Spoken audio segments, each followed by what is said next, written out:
Now in this parasha, we see that Moshe Rabbeinu continues and he says, Vaya Eikev tishmeun et hamishpatim haele v'shamartem ve'asitem otam v'shamar Adonai Elohecha lecha et habrit ve'et hachesed asher nishba la'avotecha. This shall be the reward when you hearken to these ordinances and you observe and perform them. HaShem your God will safeguard for you the covenant and the kindness that He swore to your forefathers. So here we see that HaKadosh Baruch Hu is promising us an enormous amount of blessings. He says that He's going to bless not only your kids, the pri bitnecha, upri admatecha, deganecha v'tiroshecha, the fruit of your womb, the fruit of your land, your grain, your wine, meaning that not only are you going to be blessed with children, but you'll be blessed with parnasah to feed them.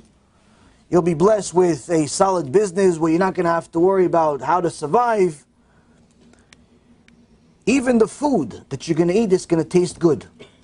People don't think this is very much a big deal. What do you mean? If my mom cooks good food, it's food. It's good food.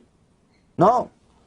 Rabbi Yaron Reuven says that he knew a guy that was a multi-millionaire who owned a wedding hall. Very fancy wedding hall. And one day he comes to his wedding hall. There was a event that he was invited to. And he sees this event was catered by the best chef in the country. He sees, there's you go to some of these events, there's like 5 stories of food. And no one's there yet. He goes to the owner, he goes, why don't you have some of the, it looks delicious. You look hungry, no? Why don't you have some? He goes, no, I can't. He goes, why, you don't want to eat meats? Okay, so you have over there, the parv. He goes, no, I can't. He goes, okay, so I have this. No, I can't. Okay, this. Why not? Why can't you have any of this stuff? He says, I'm sick. I have diabetes, I have this, I have cholesterol, I have every disease in the book. So I can see this food, but I can't eat it. So even the food tasting good in your mouth, we take for granted, and we shouldn't. It's a blessing in its own. Now, HaKadosh Baruch Hu says to us that if we follow these commandments, the reward is this, that it will bless us to no end. Now,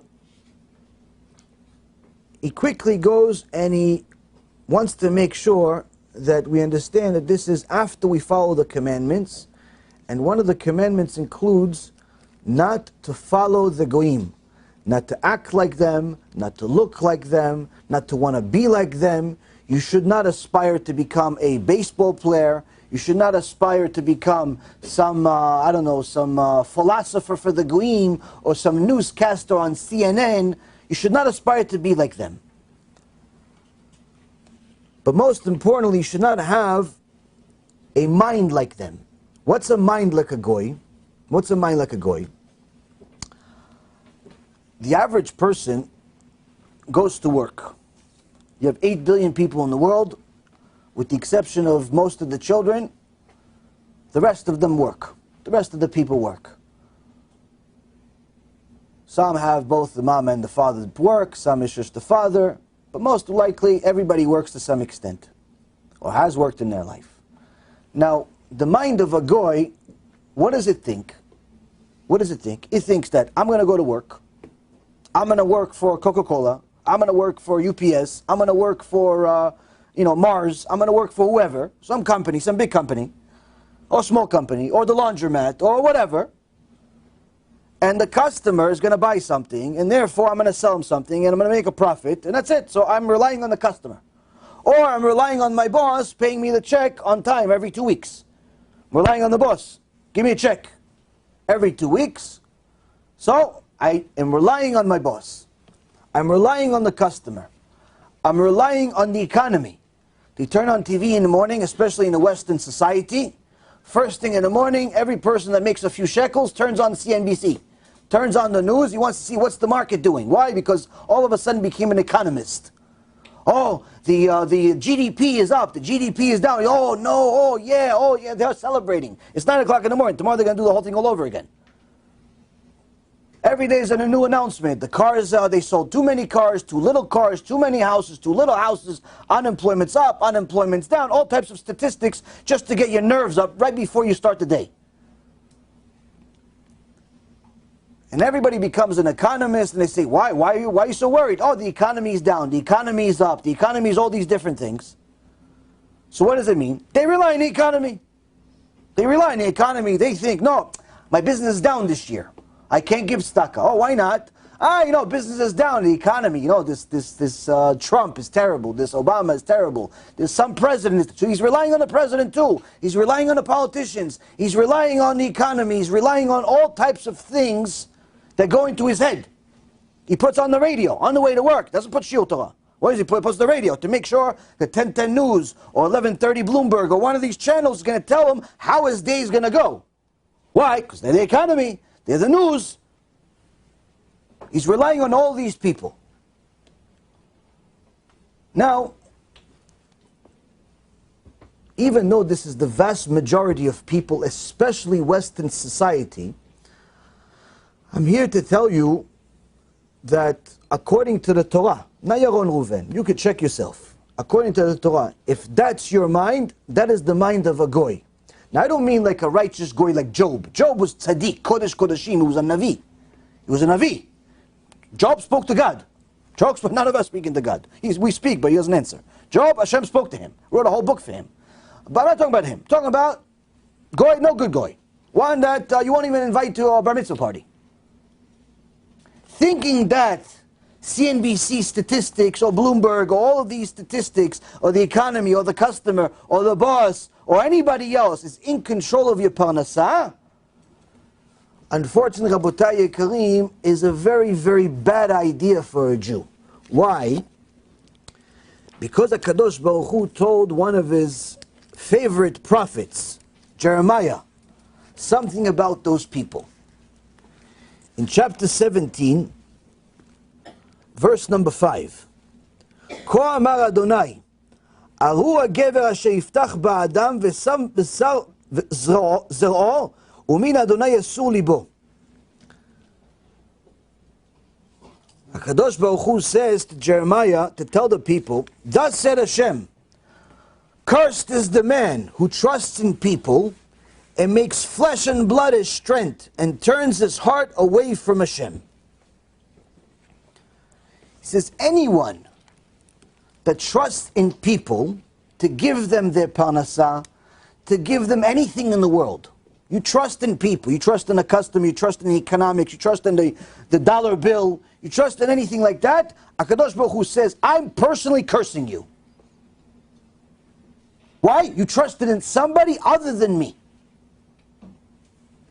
And then he continues, he will be like a lone tree in the desert and will not see when goodness comes.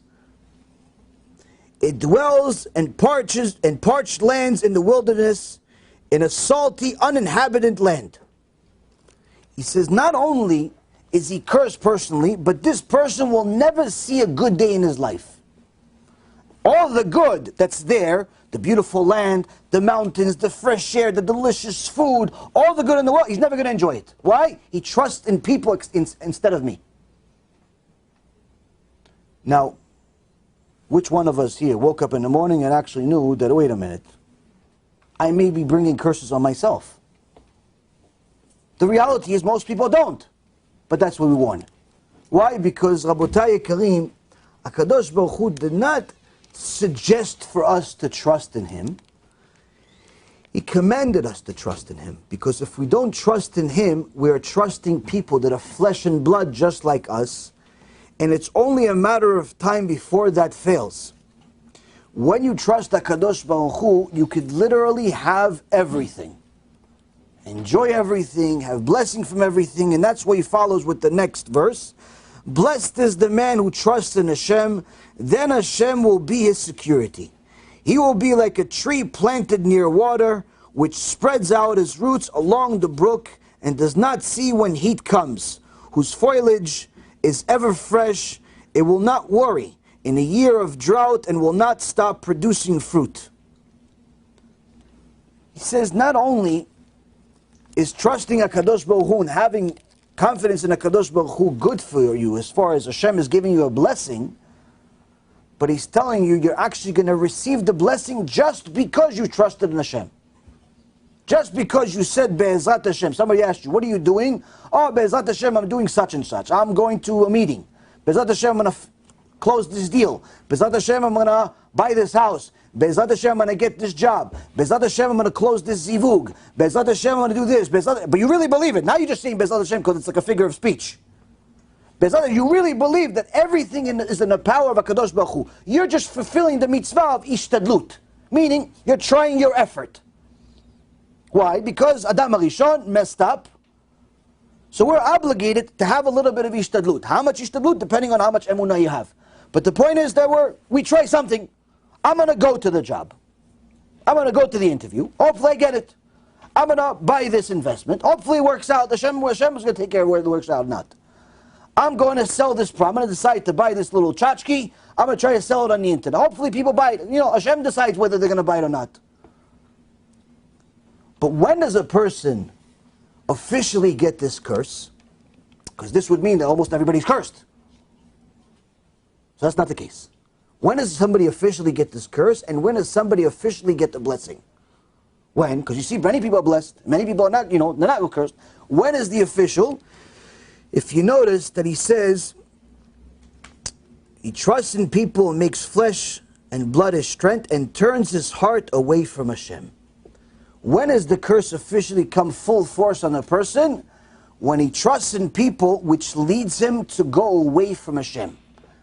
What is that like? Let's say you work for a company. You've been at this company for 5-10 years. You believe full-heartedly you deserve a promotion. But you've been skipped over a few times. The guy that barely knows how to speak, he got the promotion. The woman that wears a mini skirt, she got the promotion. Everybody else got the promotion, you didn't get nothing.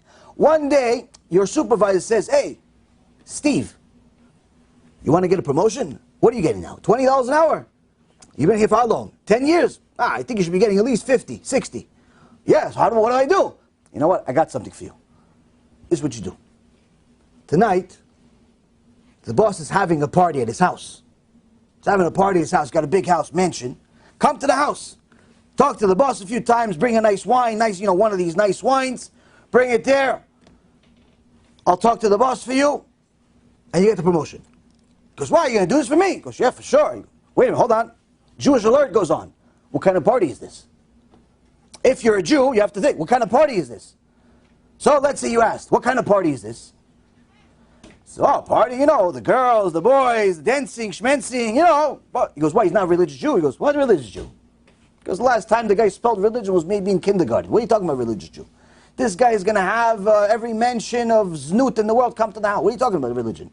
But come to the house. No, you could be already by Monday making $60 an hour. Didn't you just have a kid? Didn't you just get married? Didn't you? Don't you need the money? Oh, you don't need the money. No, I need the money. What do you do?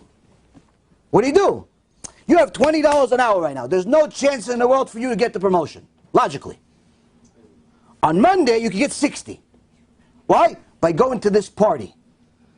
By going to Gehinom just to visit for a little bit. HaKadosh Baruch Hu says, you go to that party, you are cursed officially, full force. Even if you get the $60, it'll only go for medical bills. Even if you get the $60, you'll never enjoy a single penny out of it. Why? Because that move that you made furthered you away from me. You stepped on me to go because you trusted in man. It's not just trusting in man, that's bad enough. But you got away from me. You thought that the only way for you to get the $60 is if you say, Hashem, let me put you on hold for a couple of days. Only a few hours, Hashem. I love you, but just tomorrow I'm going to go to Minyan. I'll do Tachnun. I'll do 2 Tachnun, Hashem. In the morning, 1 with everybody, 1 after. I'll stay extra.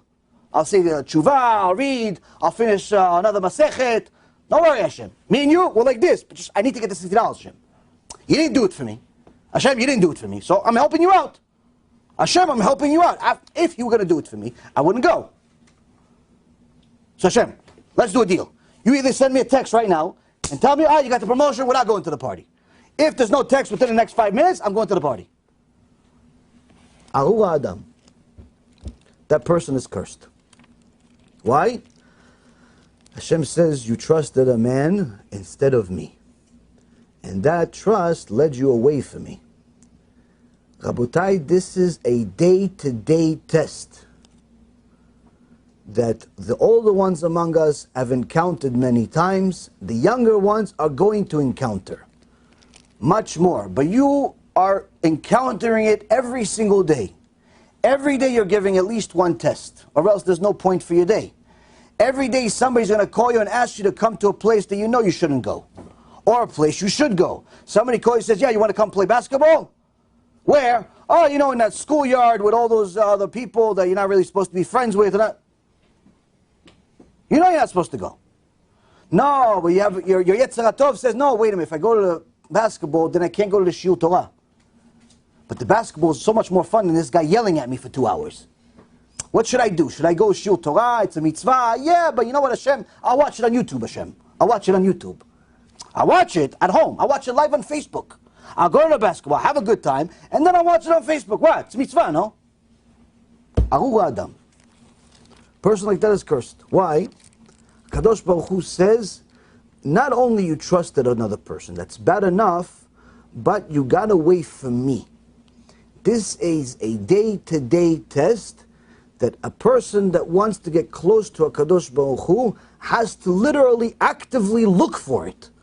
Look for that test. That should be the mission of every Jew. Ah, that's the test. You got the phone call? Ah, that's the test. What am I going to do now? That's the test. That's the point of the whole day. You found out that's the test? That's the point of the whole day. What are you going to do now? You're going to pass the test or fail the test? And that, Rabotai Yekarim, should be the point of all of our questions. All of the things that we do. We are meant to be a light unto the nations, not to follow their misguided practices. Remember, every Jew has to remember that he's a Jew and she's a Jew. We don't celebrate non-Jewish holidays, even if they seem harmless. It's a zilzul, disrespect to the Torah, and could lead to Chilul Hashem, desecration of God's name. Stick to our holy Torah and our own holidays. That's the path of a true Jew.